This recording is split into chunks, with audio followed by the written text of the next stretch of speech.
बाज़ औक़ात पेरेंट्स अपने नौज़ायदा बच्चों को हमारे पास लेकर आते हैं और उनकी आँखों से पानी जारी होता है। कभी-कभार दोनों आँखों से और कभी एक आँख से। मैं हूँ डॉक्टर साजिद अख्तर, आज फिर हाज़िर हूँ आपकी खिदमत में एक नए टॉपिक के साथ। तो आज के हमारे टॉपिक का उन्वान है आँसू की नाली का बंद हो जाना या नेज़ोलैक्रिमल डक्ट ब्लॉक।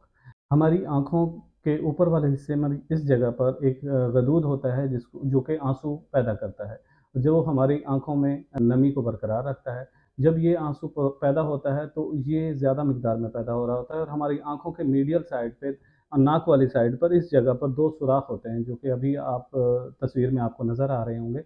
आँसू इनके ज़रिए ड्रेन होकर एक नाली में आगे जाते हैं, नेज़ोलैक्रिमल डक्ट जिसको कह रहे हैं, और ये आगे जाकर खुलती है नाक के अंदर। इस तरह से आँसू जो है नाक के अंदर चला जाता है। बाज़ औक़ात आपने देखा होगा कि अगर हम आँखों के कतरे अपनी आँखों में डालते हैं तो उसका जो ज़ायक़ा है वो हमारे गले तक महसूस हो रहा होता है।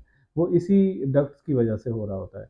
कुछ नौज़ायदा बच्चों में ये डक्ट्स ब्लॉक होती हैं या बंद होती हैं।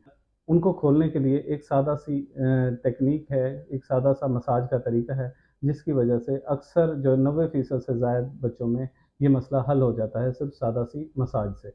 मसाज कैसे करनी है कि सबसे पहले अपनी छोटी ऊँगली के नाखून को तराशना है और उसके बाद आँख के इस हिस्से में हल्का-सा दबाव देना है और आँख को नीचे की तरफ प्रेस करना है। इसी तरह से दबाव देना है और ऐसे नीचे की तरफ इसको लेके आना है। ऐसे दबाव देना है और नीचे की तरफ लेके आना है। इससे आँख की इस नेज़ोलैक्रिमल डक्ट पर प्रेशर पड़ता है और वो नाली अगर कोई रुकावट हो तो खुल जाती है और इससे मसला ये हल हो जाता है। इसमें कुछ एहतियाती तदाबीर भी हैं कि ऐसे बच्चों को और ख़ास तौर पे वैसे तो तमाम बच्चों को जब बच्चे पैदा होते हैं तो काजल या सुरमा नहीं लगाना है। उससे वो मज़ीद जो सुराख होते हैं वो ब्लॉक हो जाते हैं और जिसकी वजह से आँखों में इन्फेक्शन भी हो रहा होता है। इस मसाज के साथ-साथ अगर आँखों से कुछ पानी के साथ-साथ कुछ रतूबतें पीले रंग की सिक्रीशंस ख़ारिज हो रही हों, तो उनके लिए फिर कुछ आँखों का डॉक्टर आपको कुछ कतरे भी बता सकता है। असल में ये एहतियातें ही करनी है। गर्म साफ़ पानी से पहले आँखों को साफ़ करना है, आँखों को साफ़ करने के बाद उसका मसाज करना है और अगर जो आपके डॉक्टर ने कतरे बताए हैं, तो वो कतरे भी उसी तरह से डालने हैं। इस तरह सादा-सी मसाज के तरीके से 90% से ज़ायद बच्चे ठीक हो जाते हैं। अगर कुछ बच्चों में ये अलामात बरकरार रहती हैं, तो वो भी हल्की-सी एक छोटी-सी प्रोबिंग की एक सर्जरी होती है, आँखों का डॉक्टर एक सिलाई के ज़रिए वो नाली खोल देता है, जिससे ये बच्चे ठीक हो जाते हैं।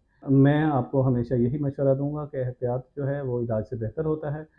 तो एहतियात क्या करनी है कि एक तो सुरमा या काजल आँखों में नहीं डालना है, आँखों की सफाई रखनी है और इस तरह से मसाज करते रहना है, तो इसी से ही मसले हल हो जाएँगे इंशाअल्लाह।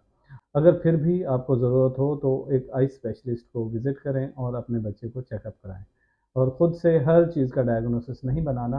अगर आपको लगे कि ये नेज़ोलैक्रिमल डक्ट का ब्लॉकेज है या आँसू की नाली है, फिर भी डॉक्टर एक मुस्तनद डॉक्टर को चेक करा लेने में कोई हर्ज नहीं है।